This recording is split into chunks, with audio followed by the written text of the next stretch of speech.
चाणक्य विचार मंच के इस मंच पर आज हमारे साथ उपस्थित हैं एक जाने माने social worker mister Umashankar Sharma ji भाई साहब। इनसे आज हम बातें करेंगे एक देश एक शिक्षा के बारे में। कैसे भाई साहब? मैं ठीक हूँ। बहुत-बहुत धन्यवाद मुझे यहाँ आमंत्रित करने के लिए और चाणक्य विचार मंच के दर्शकों को भी बहुत-बहुत धन्यवाद। तो भाई साहब, जैसा कि आज हम बातें करेंगे एक देश एक शिक्षा, इसके बारे में आप क्या कहना चाहते हैं? एक देश एक शिक्षा देखिए हमारे देश के संविधान के अंदर में ये व्यवस्था की गई है कि सभी बच्चों को, आने वाली पीढ़ी को समान शिक्षा का अधिकार है और समान शिक्षा की व्यवस्था संविधान में की गई है, तो स्वाभाविक रूप से समान शिक्षा में हम विश्वास करते हैं और समान शिक्षा होनी चाहिए। नहीं तो हमारे देश में आजकल ऐसा है ना भाई साहब कि हर प्रदेश में अलग अलग बोर्ड हैं। एक ही प्रदेश में पता नहीं कितने सारे बोर्ड चल रहे हैं। सीबीएसई बोर्ड है, उस प्रदेश का लोकल बोर्ड अलग है, गवर्नमेंट का बोर्ड अलग है, प्राइवेट दुनिया भर के बोर्ड हैं। तो और एक जो सरकारी स्कूल में है उस वो अलग ही सिस्टम चल रहा है। तो इनके ऊपर जो खिचड़ी पक रही है, इनके विषय में क्या कहना चाहिए? देखिए, मैं ये मानता हूँ निश्चित तौर पर समान शिक्षा हमारी पीढ़ी को नहीं मिल पा रही है। अलग-अलग प्रकार की विसंगतियाँ हैं और अलग-अलग प्रकार के विद्यालय, बोर्ड ऐसा चल रहे हैं देश में। तो सामर्थ्यवान लोग, दायित्ववान लोग, जो इस ओर काम करने वाले लोग हैं, जिनके पास अधिकार हैं, उनको निश्चित तौर पर इस पर ध्यान देना चाहिए और सब आने वाली पीढ़ी को समान शिक्षा का अधिकार है। और अभी जैसे जिसकी तरफ आपने संकेत किया कि सरकारी विद्यालय में आर्थिक रूप से एक प्रकार से पिछड़े हुए व्यक्ति जो होते हैं, उनके बच्चे शिक्षा ले रहे हैं और अभी पीछे तो उत्तर प्रदेश सरकार में बहुत सारे विद्यालय बंद करने की नौबत आई। तो उसमें कुछ आर्थिक रूप से सुदृढ़ लोग जो होते हैं या अपने आप को थोड़ा समृद्ध मानने वाले लोग हैं, वो निश्चित तौर पर प्राइवेट स्कूलों में पढ़ाना पसंद करते हैं और दोनों की शिक्षा में अंतर है, तो इस ओर दायित्ववान लोगों को ध्यान देना चाहिए, निश्चित तौर पर मैं ये मानता हूँ। क्या एक सिंबल बन गया है समाज में कि जो सरकारी विद्यालय में जो बच्चे पढ़ते हैं वो गरीब ही हैं, या गरीब के बच्चे ही सरकारी स्कूल में पढ़ सकते हैं, अमीरों के बच्चे सिर्फ प्राइवेट स्कूल में ही पढ़ेंगे? नहीं, ऐसा देखो सरकार ने या व्यवस्था ने कहीं भी ऐसा नहीं कहा है कि अ, गरीब लोग हैं उनको केवल सरकारी में पढ़ना चाहिए। उसके लिए एक मोटा वेतन सरकार पे करती है, सारी व्यवस्थाएँ बनाती है और निश्चित तौर पर शिक्षक अच्छे हैं, कई टेस्ट पास करके वो जो है विद्यालय में आते हैं। मुझे लगता है प्राइवेट में शायद इतना योग्य व्यक्ति नहीं आता होगा जितना सरकार के माध्यम से चुन कर के आते हैं। तो शिक्षा अच्छी है, लेकिन ये एक मानसिक रूप से सोचने की एक व्यवस्था बन गई है कि प्राइवेट स्कूल में शिक्षा अच्छी है और है भी, इसमें कोई दो राय नहीं है।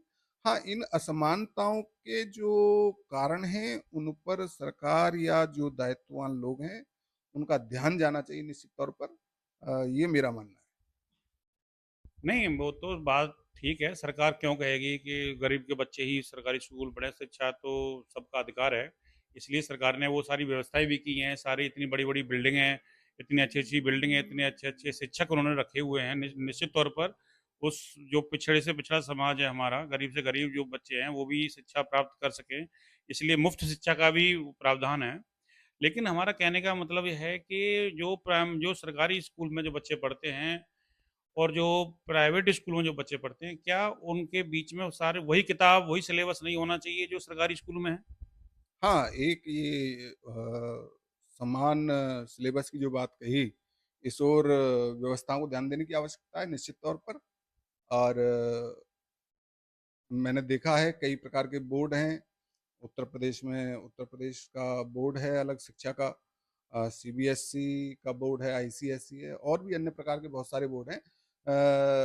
इन सब का एक ही सिलेबस हो, एक प्रकार की व्यवस्था हो, ये निश्चित तौर पर होना चाहिए ताकि आने वाले जो ऊपर के जो टेस्ट होते हैं, जो प्रतियोगी परीक्षाएँ होती हैं, उनमें भी इससे अंतर आता है, मैं ये मानता हूँ। और यदि एक समान सिलेबस की व्यवस्था होगी, तो मुझे लगता है कि समान रूप से उसमें सभी क्षेत्रों से सभी अ, अगड़े, पिछड़े, आर्थिक रूप से पिछड़े, समृद्ध सब लोगों से लोगों के बीच से प्रतिनिधित्व निकल कर के हमारी ब्यूरोक्रेसी अन्य व्यवस्था जो है उसमें आएगा निश्चित तौर पर। तो समान सिलेबस की व्यवस्था भी होनी चाहिए मानते हैं।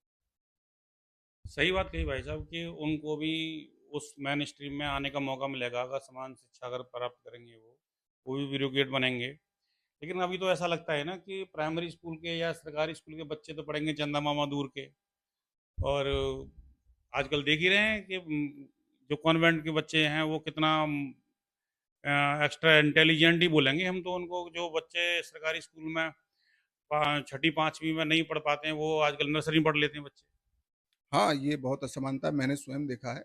बहुत सारे विद्यालयों में मैंने स्वयं जब शिक्षा ग्रहण की तो अ, जो अंग्रेजी भाषा है उसका ज्ञान मुझे जो प्राथमिक चरण होता है एबीसीडी हम सब लोग बोलते हैं, तो प्राथमिक चरण हमने 6वीं कक्षा में सरकारी विद्यालय में हमने एबीसीडी वगैरह ये पढ़ी। तो जबकि अन्य विद्यालय में या कॉन्वेंट विद्यालयों में या अन्य प्रकार के बोर्ड में बहुत सारी जगह व्यवस्थाएं ऐसी थी कि उनको शुरुआत से ही ये सब पढ़ाया जा रहा था। तो उसमें अंतर आता है निश्चित तौर से। तो वो नहीं होना चाहिए, वही अभी हमने बात की कि सिलेबस एक होना चाहिए, सबको समान प्रकार से पढ़ाना चाहिए, प्रतिनिधित्व सब समाज से, सब क्षेत्रों से निकल करके आए। सरकार से या जो प्रतिनिधि हैं शिक्षा से जुड़े हुए, उनसे आप क्या कहना चाहेंगे? बस उन दायित्ववान लोगों से जो व्यवस्था में बैठे हैं, उनसे यही अनुरोध है, प्रार्थना है कि समानता केवल संविधान में कहने के लिए या एक पुस्तक में लिख देने भर के लिए नहीं है। उसका बहुत महत्व है जो हमारा संविधान है, और उसके आधार पर सब, चाहे वो आर्थिक रूप से समृद्ध है, चाहे किसी गरीब का बेटा है, बेटी है, उन सबको समान अवसर मिलने चाहिए और समान प्रकार की शिक्षा होनी चाहिए। समान प्रतियोगिता में उनको बिठाना चाहिए, अलग-अलग व्यवस्थाएँ देकर, और उनको एक प्रकार की प्रतियोगिता में नहीं बिठाना चाहिए। तो इस ओर आप सभी जो सामर्थ्यवान लोग, दायित्ववान लोग हैं, जो व्यवस्था में बैठे लोग हैं, उनको ध्यान देना चाहिए। ये मैं अनुरोध सभी से करता हूँ, यही करना चाहूँगा। चलिए भाई साहब, बहुत बहुत नमस्कार आपका, आपने समय दिया। आपका और चाणक्य विचार मंच का बहुत-बहुत धन्यवाद है, हार्दिक आभार है। आप सबने हमको यहाँ बुलाया, और आप आगे भी ऐसा करते रहेंगे, ये अपेक्षा है। धन्यवाद। नमस्कार।